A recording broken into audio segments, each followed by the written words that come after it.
Security guards moved through the corridor of Whitmore Military Medical Center at 2 in the morning, their boots echoing against polished floors as they dragged a janitor toward the exit. The man in the grey uniform offered no resistance, his mop bucket abandoned near room 417. If you believe in kindness, second chances, and the power of small moments to change lives, please like, comment, share, and subscribe to Kindness True Stories.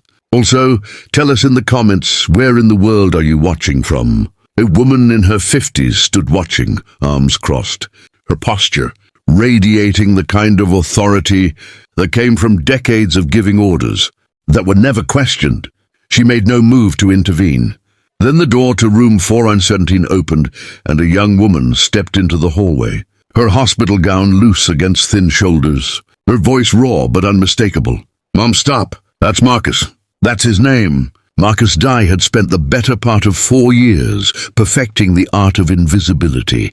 He worked the night shift at Whitmore Military Medical Center in Northern Virginia, pushing his cleaning cart through corridors where generals recovered from surgery and colonels underwent chemotherapy, and the daughters of powerful people fought battles no one talked about in press conferences. He had learned early that survival in places like this meant keeping your head down, your voice soft, and your opinions locked somewhere no one would ever find them. He was 34 years old, a single father, and he had exactly one priority in life: a 7-year-old daughter named Lily, who believed her father hung the moon, even though he came home smelling like industrial disinfectant and floor wax. Marcus had not always been a janitor. There had been another life before this one. A life that included a modest house in Charlottesville and a wife named Dana who laughed at his terrible jokes, and a future that seemed as solid as concrete. Then Dana got sick. Then Dana got worse. Then Dana was gone, and Marcus discovered that grief had a way of dismantling everything you thought you knew about yourself. He sold the house to pay the medical bills. He moved Lily to a small apartment in Arlington. He took the first job he could find that offered health, insurance, and didn't require him to explain the 2-year gap on his resume, where he had done nothing but hold his wife's hand and watch her disappear. The night shift suited him. Lily stayed with Mrs. Patterson next door until he got home at 7 in the morning, and he could sleep while she was at school, and their evenings belonged entirely to each other. Homework at the kitchen table, macaroni and cheese from the blue box because Lily insisted the orange box tasted wrong. Stories before bed about brave knights and clever princesses who saved themselves. Marcus had built a small life, a careful life, a life where no one expected anything from him except clean floors and empty trash cans. Whitmore was not like other hospitals. The patients here came from a world Marcus had only glimpsed from a distance, a world of motorcades and security, clearances and family, names that appeared in history books. He learned quickly which doors to knock on and which to avoid, which nurses would share leftover cafeteria food, and which ones would report you for taking an extra 5 minutes on your break. He learned the rhythms of the place, the quiet hours between midnight and 3, when the hallways belonged to him, and the hum of the fluorescent lights. Room 417 had been occupied for 3 weeks by Eleanor Vance,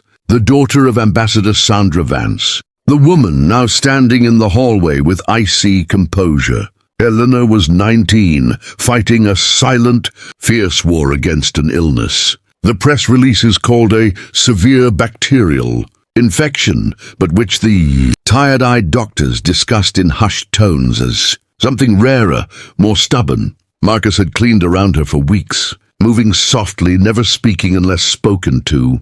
But he noticed things: the stack of philosophy books on her windowsill, the way she stared out at the night, not with petulance, but with a profound, weary curiosity. 2 nights before the incident with the guards, he had been mopping a spill near her door when a low, strangled sound came from her room.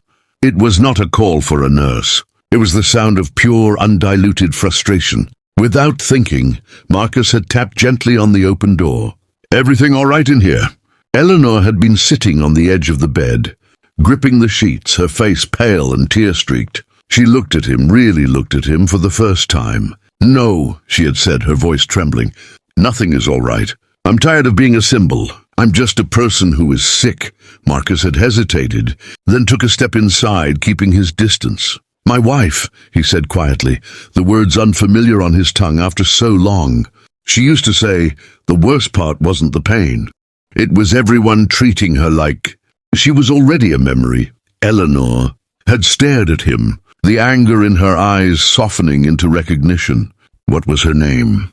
Dana, Marcus said, and the name didn't ache as sharply as he feared. They talked for 10 minutes. He told her about Dana's terrible taste in movies. She told him about wanting to study anthropology, not political science. He didn't clean, he just listened. When he left, he felt a strange, fragile connection, a thread of understanding spun in the sterile hospital air. The next night, he brought her a single orange from the cafeteria, placing it silently on her bedside table. She had smiled, a real smile. So on the third night, when he saw her crying again, he didn't knock. He simply entered, sat in the chair by the wall and said, "Tell me about the book you're reading." For an hour she did. The security sweep was routine, a response to an unspecified threat. The guards, new and overzealous, saw a janitor in a restricted patient's room after hours, speaking closely with her. They saw a potential of protocol. They did not see Marcus die. They saw a man in a grey uniform where he shouldn't be. They grabbed him without a word. He didn't fight. Fighting was for people who had something left to lose. He had learned that too. He simply let them pull him away, his eyes meeting. Eleanor's for a second through her open door before they dragged him down the hall. That's when she got out of bed. That's when she walked past her mother, the formidable ambassador, and into the hallway. "Mom, stop. That's Marcus. That's his name." The words hung in the air. Ambassador Vance turned, her expression unreadable. The guards paused, looking for their next order. Marcus stood perfectly still, his heart hammering against his ribs. "Eleanor, go back to your room," Sandra Vance said, her voice cool. "This is a security matter." Security. Eleanor's raw voice gained strength. "He's the only person in this entire place who talks to me like I'm not a porcelain doll or a political asset. He's my friend." The word friend seemed to startle the ambassador. She assessed her daughter, then the janitor. She saw the defiance in Eleanor's eyes, a fire that had been missing for months. She saw Marcus, not cowering but waiting, a deep resignation in his posture. "Release him," the ambassador said, the command quiet but absolute. The guards let go. Marcus adjusted his uniform, his hands trembling only slightly. "Thank you," he murmured to both the woman and the girl. "Return to your duties," the ambassador said. But her tone was different now, not dismissive but considering. As Marcus turned to retrieve his mop bucket, he heard Eleanor say, "His daughter's name is Lily. She's 7. He tells her stories about knights and princesses." Marcus didn't look back. He picked up his mop, the familiar weight a comfort. The hallway cleared. The ambassador went into her daughter's room and closed the door. The rest of his shift passed in the usual silence, but the air felt different. At 6:45 a.m. as he was clocking out, the head nurse handed him a sealed envelope. "From the ambassador's aide," was all she said. Inside was not a reprimand, but a note written on heavy, cream-colored paper. It read, "Mr. Dye, your kindness has been noted. My daughter's well-being is my highest priority. Please consider this an open invitation to visit room 417 during your shifts, should you wish to.